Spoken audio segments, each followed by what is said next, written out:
Welcome to Pseudoscience Podcast. Today's topic is EPR Paradox Part 2. So in this episode, I will be discussing the detail about EPR Paradox. What was the intention of making this paper? What were the thoughts about Einstein regarding this paper and everything? So here we go. Here is what Einstein wanted to prove in EPR Paradox.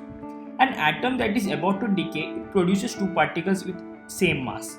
Since the system has no momentum, the law of conservation of momentum says that the total momentum of the two particles will have to add up to zero. This means that these two particles must travel away from the atom in opposite direction and with equal speeds. However, these are quantum particles which are no uniquely defined values of their velocities. Instead, they are described by wave functions that can be used to calculate probability that they will found to have a particular velocity when measured.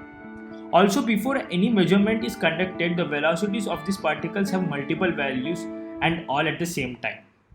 Imagine that these particles travel some significant distance away from the atom, and as they do so, they become increasingly separated from each other. After they are separated, you measure the speed of one of the particles. Let's say, for example, that you measure the particle to be traveling at a speed of 100 miles per hour. According to Copenhagen interpretation, by making the measurement, you collapse the particle wave function. However, according to EPR experiment, you seem to have done something else as well. And this is the main point of EPR experiment. Since momentum is always conserved, by measuring the speed of one of the particles, you also learn the speed of other particle.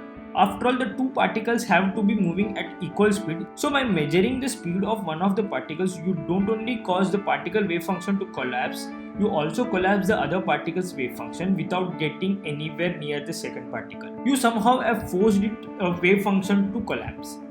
Einstein believed that the kind of behavior was patently impossible. He argued that there is nothing that one can do to a particle at one location that would affect a different particle at different location.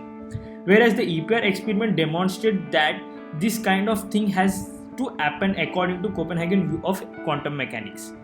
This objection is the essence of EPR paradox.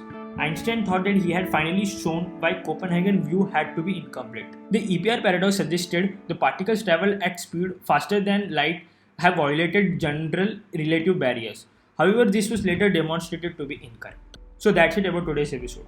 We have learned about what was the real intention of EPR paradox according to Einstein. Do share your comments and theories of this episode with me through Instagram, Facebook and Twitter. And if you want the visual experience with graphics and animation of my episode, watch them on YouTube and subscribe to my channel Dheeraj Kalapuri. Okay, now we'll meet you in the next episode with a new sci-fi topic. Until then, goodbye. Stay safe, stay tuned.